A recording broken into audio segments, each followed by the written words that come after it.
Hello students, myself Arun Kumar Sharma, your history teacher, and I hope you will be fine. Today we will start a new theme 6, three orders. Topic first, define the following words. In words को define करिए. First है टाइदे, TITHE, a kind of tax collected by the church from the peasants in France. It was 1/10 of the total produce. France में medieval period में एक tax church के द्वारा collect किया जाता था और उसका नाम था टाइदे, और ये टोटल प्रोड्यूस का 1/10 पार्ट होता था. Second, manner, dwelling area of landlord. जो लैंडलॉर्ड यानी जैसे हमारे यहाँ इंडिया में जमींदार होते हैं, तो ऐसे ही वहाँ जिन्हें बोला जाता था फ्यूडल लॉर्ड्स, सामंत, उनके जो ड्वेलिंग एरिया यानी उनके residence, official residence were called manor. 5, the land given by the land given by the lord to the knight जो होते थे knight, the land given by the lord to the knight. इसका means होता है कि European जो society थी उसमें जो लैंड जो है, नाइट मीन्स होता है वॉरियर्स, योद्धा. जैसे हमारे यहाँ जो लड़ने वाले लोग होते हैं या जो प्रोटेक्टर होते हैं, ये युद्ध लड़ते हैं, उन्हें नाइट, मेडिवल पीरियड में उन्हें नाइट बोला जाता था. उनको जो जमीन दी जाती थी उसे बोलते थे FIEF. Pope, supreme authority of church, church का सबसे बड़ा अधिकारी. And pope also the religious head of the Christian society of the world. दुनिया में सारे जितने भी ऑल क्रिश्चियंस हैं उनके जो रिलीजियस हेड हैं वो पोप होते हैं, और वो प्रेजेंट टाइम में वेटिकन सिटी इन रोम में रहते हैं. Friars, a group of monks who moved from place to place preaching to the people and living on charity. यानी फ्रायर्स कौन से होते तो क्या बोलते थे? मॉन्क्स. इन्हें मॉन्क्स बोलते थे. हमारे यहाँ जैसे साधु संत होते हैं, वो एक स्थान से, ये जो फ्रायर्स होते थे या मॉन्क्स होते थे, एक स्थान से दूसरे स्थान तक प्रीचिंग करते हुए, धार्मिक उपदेश देते हुए आते जाते थे और घूमते थे, और वे चैरिटी यानी दान या भिक्षा पर ही अपना जीवन बिताते थे. इन्हें बोला जाता था friars. Topic 2, how are the European society divided in during medieval period. Medieval period में सोसाइटी कैसे डिवाइड थी? The clergy, the nobility and peasant. ये तीन तरह से. Clergy means priest, officials of church, church के जो अधिकारी प्रीस्ट होते थे, जिन्हें फादर भी बोला जाता है. ये it is the first category. Second category nobility, king, monarch and other person of royal family. And the third, peasantry, किसान, मजदूर, लैंडलेस, यानी बाकी जितने भी लोग होते थे वो पेजेंट्री में आते थे. Topic 3, the clergy was considered to be the most important in medieval European social order. What were these reasons? यानी क्लैरगी जो थी, जो सोशल ऑर्डर था उसमें सबसे इम्पोर्टेंट क्यों मानी जाती थी? First, clergy enjoyed special status. इनकी एक विशेष स्थिति थी. Second, the clergy had complete control over the social order of the society. जो सोशल ऑर्डर था, जो सामाजिक क्रम था, उसमें इन लोगों का, यानी जो क्लैरगी या प्रीस्ट होते थे, इनका कंप्लीट कंट्रोल था. Next,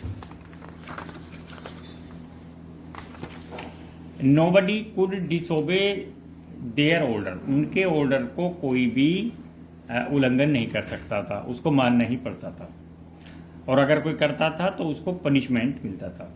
topic 4, what were the 2 sections of third order. Third order जो नहीं, पीजेंट्री के 2 section, free peasants and second serfs. Topic 5, what do you understand labour rent. Labour rent से आप क्या समझते हैं। In the estates of lords the serfs had to work along with his family. जो serf होते थे, यानी जो 2 section of the third order जो भी हमने आपको बताया, उसमें सर्फ आया, सर्फ वर्ड। तो उसमें जो सर्फ होते थे उन्हें हैड टू वर्क, यानी लैंड लॉर्ड के एस्टेट में, they had to work along with his family members, अपने परिवार के सदस्यों के साथ वे वर्क करते थे, फॉर एट लीस्ट 3 और मोर डेज। लगभग एक मंथ में 3 या उससे ज़्यादा दिन इनकम, बल्कि 1 मंथ नहीं, 1 वीक में 3 डेज इनको वर्क करना पड़ता था लैंडलॉर्ड्स के फार्म पर, उनके फील्ड पर। Income generated from this labour is known as labour rent. और जो इनकम जो जनरेट होती थी उनकी, तो उसे बोला जाता था लेबर रेंट, क्योंकि इसके बदले में in the exchange of this the landlord has already given them the field to cultivate. Topic 6, describe the life of Christian monks in a monastery during the medieval period of Europe. Medieval period के Europe में जो Monks अभी हमने आपको बताया था, fryers, ये इनकी मोनेस्ट्री का मतलब होता मठ या ऐसी कोई स्थान, lonely place, where the priest or the friars reside in Europe, जहाँ रहते थे महंत, साधु, संत, fryers, monk. The men who led the life of self-denial and self-control were called monks. Monks कौन देते थे? Monks की जो डेफिनेशन ये है कि जो व्यक्ति अपने आप को, सेल्फ डिनायल का मतलब पूरी दुनिया से अलग कर ले और अपने आप पे सेल्फ कंट्रोल रखे, यानी जो उसके विषय हैं, इच्छाएं हैं, उनको वो छोड़ दे। The monks lived in a monastery and they led a simple life. ये कहाँ रहते थे? मोनेस्ट्री में रहते थे और एक सिंपल लाइफ, साधारण जीवन बिताते थे। They had to take a vow, वे वॉ का मतलब शपथ, not to acquire any kind of worldly possessions. वे शपथ लेते थे कि अपने पास वो कोई भी सांसारिक वस्तुओं का कलेक्शन नहीं करेंगे। They were not allowed to marry and had to take vow to obey the chief of monastery. और उनको एक शपथ वो लेनी पड़ती थी कि वे विवाह नहीं करेंगे, मैरिज नहीं करेंगे, और मोनेस्ट्री का जो चीफ कहेगा उसको ओबे करेंगे, उसका पालन करेंगे।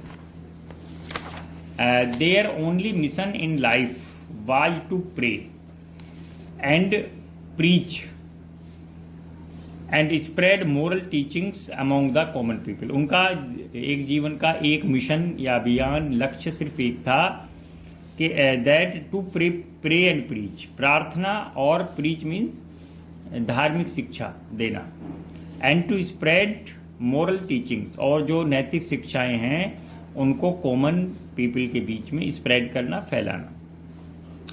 Students, our next topic is topic 7, what do you understand by the manor, describe in brief. The noble enjoyed a special status in the society. जो नोबल होते थे, लैंडलॉर्ड होते थे, उनकी सोसाइटी में एक स्पेशल स्टेटस होती थी। He had a complete control over his property, और उनका प्रॉपर्टी पर पूरी तरह से अपनी पर अधिकार होता था। He was the Lord of all the people settled in his land, और उनके लैंड में, ज़मीन में, उनके फार्म पर, उनके एस्टेट में जो भी लोग रहते थे उनके वे मालिक, मास्टर होते थे, और वे लोग लगभग उनके स्लेव ही होते थे।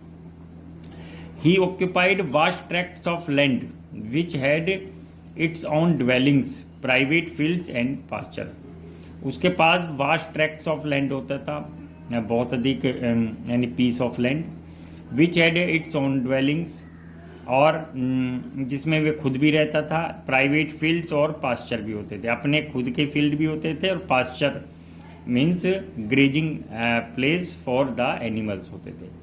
His house was called manor, उनके हाउस को यानी द हाउस ऑफ नोबल और द फ्यूडल लॉर्ड्स और the landlords were called manor at that time. Peasants cultivated his private land whenever required in battles. इसके अलावा जो peasants हैं, जो सर्फ थे, वो उनकी प्राइवेट लैंड को भी कल्टिवेट करते थे। एंड वहन एवर रिक्वायर्ड इन बैटल्स, और जब कभी भी युद्ध होते थे, the peasants were also expected to act as field soldier, तो वो उनसे उम्मीद की जाती थी कि वे सैनिक के रूप में भी वर्क करेंगे। Next topic is topic 8, discuss the following. Serf, monk, cathedral. Serf occupied a distinct place in the medieval period. Medieval period में इनका भी एक स्पेशल प्लेस रहा। They did a lot for the development of agriculture, उन्होंने agriculture के development के लिए बहुत अधिक कार्य किए। They cultivated plots of land which belong to the lord, और वे जो लॉर्ड के उनके स्वामी मालिक जो फ्यूडल लॉर्ड होते थे, उनके फील्ड को ये लोग कल्टीवेट करते थे, उनमें यानी क्रॉप्स ग्रो करते थे और प्रोडक्शन करते थे। A large portion of its products had to be given to lord, और जो भी उनमें प्रोडक्शन होता था, जो उन्हें पीस ऑफ लैंड मिला हुआ था, उसका एक लार्ज पोर्शन लॉर्ड्स के लिए जाता था, यानी फ्यूडल लॉर्ड्स के लिए जाता था। They were not allowed to leave the estate. They were not allowed to leave the estate without the prior permission of lords. और lords की prior यानी पहले से ही परमिशन के बिना वे कभी एस्टेट को यानी फार्म को एग्रीकल्चर फील्ड को छोड़ नहीं सकते थे, और उनको कंटिन्यूसली वहीं स्टे करना पड़ता था, और उन्हें जाने की परमिशन कभी मिलती ही नहीं थी। Next, monk, a group of deeply religious people, धार्मिक व्यक्ति, गहन धार्मिक व्यक्ति, chose to lead the life of the isolation, जिन्होंने अपनी लाइफ को आइसोलेशन यानी सेल्फ डिनायल, सेल्फ कंट्रोल के लिए चुना था, उन्हें बोलते हैं monk. They lived in religious communities called abbeys और monasteries, यानी monasteries abbeys क्या होती थी? Religious community, धर्म संघ या मठ, उसमें रहते थे। Monks took vows to remain in monasteries for the rest of their lives, और monk ये शपथ लेते थे कि अपने पूरा जीवन वो monastery या abbeys में ही रहेंगे। They spent most of their times in prayer, in meditation and study, और उनका अधिकांश समय जो स्पेंट होता था वो प्रार्थना, ध्यान और अध्ययन में होता था। Men became monks and women became nuns, और अगर कोई मैन बनता था तो वो मोंक बनता था, और अगर वुमन थी वो नन बनती थी, nun. Monks and nuns did not marry, और वे आपस में मैरिज भी नहीं कर सकते थे, आपस में भी और कहीं बाहर भी कहीं वो मैरिज नहीं कर सकते थे। Cathedrals, large church were called cathedrals, जो चर्च होते थे और जो बहुत बड़े होते थे, इन्हें large size, they were called cathedrals. They were built in France, और सबसे पहले इनकी जो बिल्ट किया गया ये फ्रांस में किया गया। Different groups of people contributed a lot to their monasteries, particularly the rich merchants, और जो different groups of people थे contributed, उन्होंने contribute किया a lot, बहुत अधिक, to their monasteries, particularly rich merchant, और जो rich merchant होते थे, व्यापारी होते थे, वे काफ़ी economical help करते थे monasteries की। Cathedrals were built of stone, वे पत्थर से बने होते थे। दे वर डिजाइंड इन सच ए वे, इस प्रकार डिजाइन किया जाता था, so that the priest voice, जिससे कि जो प्रीस्ट है, पुजारी है, उसकी जो आवाज़ है, could be heard within the hall, पूरे हॉल में उसकी आवाज़ सुनाई जाए। Where a large number of people gathered, जहाँ बहुत सारे लोग इकट्ठे होते थे। As you know that there was no invention of loudspeaker at that time, so these halls or cathedrals are made in this way that their voice must be heard by the large gathering where a large number of people gathered, यानी बहुत सारे लोग इकट्ठा हो जाते थे और उनकी आवाज़ वहाँ तक पहुँचनी चाहिए थी। स्टेन्ड ग्लास विंडोज नैरेटेड, जो स्टेन्ड है, जिस पर ग्लास विंडो जो थी, कांच की जी थी, उस पर कुछ धब्बे बताते हैं कि stories in the Bible through pictures illiterate people could also, यानी उस पर विंडोज़ पर कुछ पिक्चर बनाई गई, बाइबल की जो स्टोरीज तो उनको डिपिक्ट किया गया, इलिस्ट्रेट किया गया और पेंटिंग की गई, जिससे कि जो इलिटरेट पीपल है वे भी समझ सकें कि what is the content of Bible and what is the preaching of the priest. Students, our next topic 9, discuss the categories of cultivators in feudal system. Feudal system में कल्टिवेटर्स की क्या category थी during the medieval age in Europe. First, free peasants, they hold their farms as the tenants of the lord, यानी वे लगभग एक किराएदार की हालत में होते थे। टेनेंट्स मीन्स किराएदार। This category of peasants did not work for their lords, और ये लोग अपने लॉर्ड्स के लिए वर्क नहीं करते थे। Free peasant. Serfs were the lowest category of peasants, और ये सबसे लोएस्ट कैटेगरी थी पीजेंट्स की।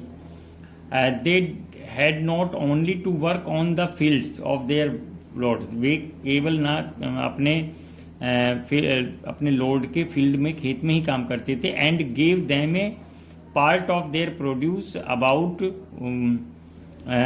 160 टू द परफॉर्म, और यानी लगभग बट आल्सो टू परफॉर्म, यानी ये क्या करते थे, उनके खेतों में भी प्रोड्यूस में वर्क करते थे। सच पैटी जॉब्स, जैसे कि और भी काम करते थे, जैसे कि बिल्डिंग और रिपेयरिंग देयर हाउसेस, उनके घरों की अगर बिल्डिंग करना, मरम्मत करना, सुधारना, रोड्स बनाना। दे रिसीव्ड नो वेजेस, लेकिन उनके लिए उन्हें कोई भी वेजेस यानी सैलरी नहीं मिलती थी। They were not allowed to leave the estate without the permission of their lord, और अपने लॉर्ड की परमिशन के बिना वह एस्टेट को छोड़ भी नहीं सकते थे। They were just like the slave of their master, और वे अपने मालिक के लगभग गुलाम की तरह ही थे। Next topic, what do you understand by vassalage. Vassalage in society, in the medieval European society, priests were put in first order and nobles in the second order. The nobility enjoyed privileges in the social process. They had to complete control over the land. यानी जो nobility थी उसका control था पूरी तरह land या ज़मीन पर। This control was the outcome of the vassalage practice, और ये क्या था, ये वासलेज प्रैक्टिस बोली जाती थी उस समय यूरोप में, क्योंकि जो ये लोग थे सर्फ थे, इनको उस समय वैसल भी बोला जाता था, और इस पूरी प्रैक्टिस को वासलेज कहा जाता था। Students, following are some questions, write the answer in your notebook. Question 1, define the terms tithe, manor, fief, pope and friar. Question 2, it is very short. How has European society divided? Very short. Question 3, the clergy was considered to be the most important in the medieval Europe in social order, European social order. What were these reasons, इसके कारण क्या थे, very short. What were the two societies of third order की दो society क्या थी। Question 5, what do you understand by labour rent, short. Question 6, describe the life of Christian monks in a monastery during the medieval period of Europe, short. What do you understand by the manner described in Europe, short. Discuss the following: first serf, second monk, third cathedral, long. Discuss the categories of cultivators in the feudal system, long. What do you understand by the practice of vassalage? Thank you very much.